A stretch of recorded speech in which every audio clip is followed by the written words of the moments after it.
ഈ എന്നെ കിച്ചണിലേക്ക് എല്ലാ കൂട്ടുകാർക്കും സ്വാഗതം. അപ്പോൾ ഇന്ന് എൻ്റെ ബർത്ത്ഡേ ആണ് കേട്ടോ. അപ്പോൾ ഞാൻ ഇന്ന് പായസം ഉണ്ടാക്കാമെന്ന് ആദ്യം കരുതി.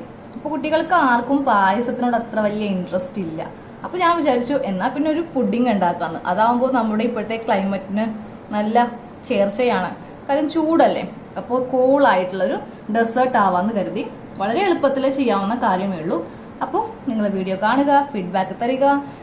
നമ്മുടെ വീഡിയോ ഇഷ്ടമായിട്ടുള്ളത് ഒന്ന് സബ്സ്ക്രൈബ് ചെയ്യാം. വളരെ സിമ്പിളായിട്ടുള്ളൊരു പുഡിംഗാണ് നമ്മളിന്ന് ഉണ്ടാക്കിയിരിക്കുന്നത്. അപ്പോൾ നമുക്കിതെങ്ങനെയാണ് ചെയ്യുവാന്ന് നോക്കാം.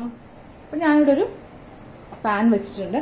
നമുക്കതിലേക്ക് പാല് ഒഴിച്ചു കൊടുക്കാം. അപ്പോൾ ഞാൻ ഇവിടെ ഒരു വലിയ കപ്പ്, ഈ ഒരു വലിയ കപ്പ് 2 കപ്പ് പാല് ഒഴിക്കുന്നുണ്ട്. 2 കപ്പ് പാൽ ഒഴിച്ചു കൊടുത്തു. ഇനി നമുക്ക് ഇതിലേക്ക് ആവശ്യത്തിനുള്ള പഞ്ചസാര, അപ്പോൾ ഞാനൊരു ചെറിയ കപ്പ് പഞ്ചസാര ഇട്ട് കൊടുത്തു.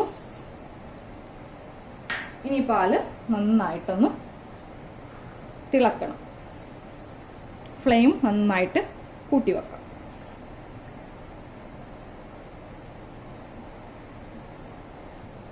ഈ സമയത്ത് നമുക്ക് കസ്റ്റാർഡ് പൗഡർ ഒന്ന് കലക്കിയെടുക്കാം. അപ്പോൾ ഞാനൊരു ചെറിയ ഗ്ലാസ് എടുത്തു. ഇതിലേക്ക് നമുക്ക് കസ്റ്റാർഡ് പൗഡർ, അതിപ്പോൾ നിങ്ങൾ ഏത് കമ്പനിയുടെ വാങ്ങിച്ചാലും കുഴപ്പമില്ല.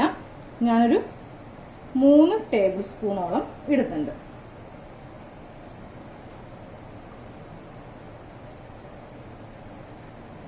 ഇട്ട് കൊടുത്തു.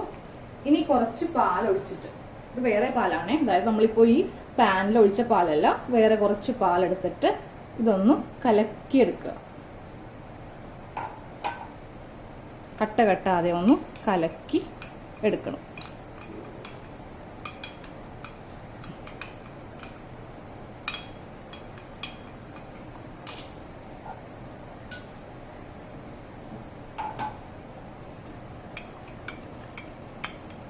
ഇങ്ങനെയൊന്ന് കസ്റ്റാർഡ് പൗഡർ നമ്മൾ പാലിൽ കലക്കി എടുക്കും. ഇതിവിടെ ഇരിക്കട്ടെ.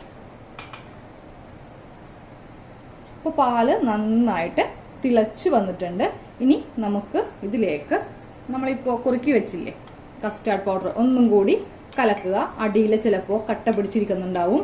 ഒന്നും കൂടി കലക്കിയിട്ട് നമ്മൾ മുഴുവനായിട്ട് ഒഴിക്കരുത്, കുറേശ്ശെ കുറേശ്ശെയായിട്ട് ഒഴിച്ചിങ്ങനെ ഇളക്കി ഇളക്കി കൊടുക്കുക. ഇല്ലെങ്കിൽ എല്ലാം കൂടി കട്ട പിടിക്കും.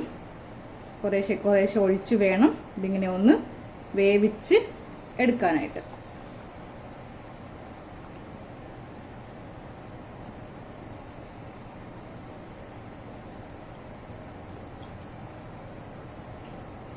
ഫ്ലെയിം കുറച്ച് വേണം വെക്കുവാനായിട്ട്.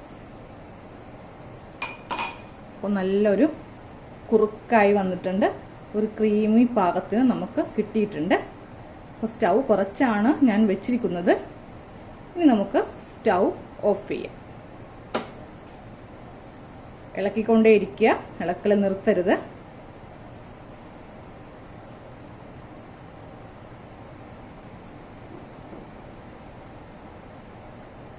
ഇനി ഇത് നന്നായിട്ട് ചൂടാറി കിട്ടണം. അപ്പോൾ നമുക്ക് ഫാൻ്റെ അടിയിലോ ഇല്ലെങ്കിൽ നമുക്കിത് കുറച്ച് നേരം ചൂടാറാൻ വേണ്ടിയിട്ടൊന്ന് റെസ്റ്റ് ചെയ്യാം. ഇനി നമുക്ക് വേണ്ടത് കുറച്ച് ഫ്രൂട്ട്സ് ആണ്. ഞാനിപ്പോൾ ഇവിടെ 2 ആപ്പിൾ എടുത്തിട്ടുണ്ട്, 2 ഏത്തപ്പഴം. ഏത്തപ്പഴം എടുക്കുമ്പോൾ അധികം പഴുക്കാത്ത പഴം എടുക്കുക, ഇല്ലെങ്കിൽ അതങ്ങ് അലിഞ്ഞു പോവും. പിന്നെ ഒരു മാതളം, ഇതെല്ലാം ഒന്ന് അരിഞ്ഞ് ചെറുതായിട്ട് എടുക്കുക. അപ്പോൾ നമ്മൾ ചൂടൊന്ന് ആറി നല്ല കറക്റ്റ് പാകത്തിൽ നമുക്ക് കിട്ടിയിട്ടുണ്ട്. നല്ല ക്രീമി പാകത്തിലാണ് നമുക്ക് കിട്ടിയിരിക്കുന്നത്. ഇനി നമുക്കൊരു ബൗള് എടുക്കാം. ഒരു ബൗൾ എടുത്തു. അതിലേക്ക് നമ്മളിപ്പോൾ അരിഞ്ഞ എല്ലാ ഫ്രൂട്ട്സും നമുക്ക് ചേർക്കാം. അപ്പോൾ നിങ്ങൾക്ക് കയ്യിൽ എന്തോരം ഫ്രൂട്ട്സ് ഉണ്ടോ അതൊക്കെ നിങ്ങൾക്ക് എടുക്കാം. പൈനാപ്പിൾ, മാംഗോ ഇതൊക്കെ ഉണ്ടെങ്കിൽ നിങ്ങൾക്ക് എടുക്കാമേ. എനിക്കിപ്പോൾ വീട്ടിൽ അവൈലബിൾ ആയിട്ടുള്ള കുറച്ച് ഫ്രൂട്ട്സ് ആണ് ഞാൻ എടുത്തത്. ഇത് ഏത്തപ്പഴമാണ്, ചെറിയ കഷ്ണങ്ങളായിട്ട് അരിഞ്ഞത്. നമുക്കത് ഇട്ട് കൊടുക്കാം.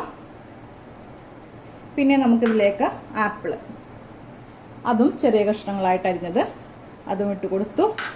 പിന്നെ കുറച്ച് മാതളം, അതും ഇട്ട് കൊടുത്തു. അതിടുമ്പോൾ അതിൻ്റെ ആ വെള്ളം ഇല്ലാതെ വേണം ഇടുവാനായിട്ട്, ഇല്ലെങ്കിൽ നമ്മളുടെ ഡെസേർട്ടിൻ്റെ ആ ഒരു കളറ് മാറിപ്പോവും. അപ്പോൾ ഇതാ ഇങ്ങനെ ഇട്ട് കൊടുത്തു. ഇനി നമ്മൾ ജസ്റ്റ് ഇതൊന്ന് ഇളക്കി കൊടുക്കുക. അപ്പം ഞാൻ ഈ കൈ കൊണ്ട് തന്നെ ഇതിങ്ങനെ ഒന്ന് ഇളക്കി മിക്സ് ചെയ്യുവാണ്. ഇനി ഇതിലേക്ക് നമുക്ക് വേണമെങ്കിൽ കുറച്ച് ബ്ലാക്ക് മുന്തിരി ഇട്ട് കൊടുക്കണമെങ്കിൽ ഇട്ട് കൊടുക്കാം. അപ്പോൾ ഞാൻ കുറച്ചേ ഇടുന്നുള്ളൂ, അധികം ഇടുന്നില്ല.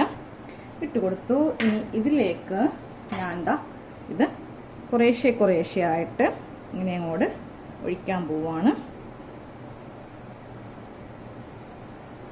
അപ്പോൾ നമുക്കിത് വേണമെങ്കിൽ സെപ്പറേറ്റ് വേണമെങ്കിൽ അങ്ങനെ ചെയ്യാം.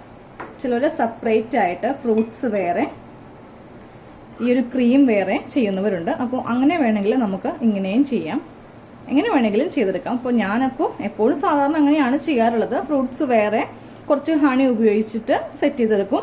എന്നിട്ട് ഇത് വേറെ സെപ്പറേറ്റ് വെച്ചിട്ട് ഫ്രൂട്ട്സിൻ്റെ മീതയിലേക്ക് ഇതിങ്ങനെ ഇട്ട് കൊടുക്കുകയാണ് ചെയ്യാറുള്ളത്. ഇന്നിതിങ്ങനെ ഒരുമിച്ച് വെക്കാം എന്ന് കരുതി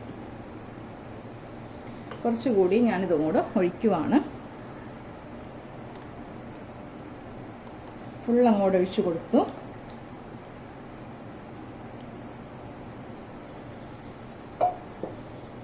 നന്നായിട്ട് മിക്സ് ചെയ്തെടുക്കുക. അപ്പോൾ നമ്മൾ അധികം അങ്ങോട്ട് കട്ടിയായിട്ടല്ല, കുറച്ച് ലൂസ് ക്രീമി പോലെയാണ് നമ്മൾ എടുത്തിരിക്കുന്നത്. കുറച്ചിങ്ങനെ ചാറോട് കൂടിയാണ് നമ്മൾ ഇന്നത്തെ ഈ ഡെസേർട്ട് ഉണ്ടാക്കിയിരിക്കുന്നത്.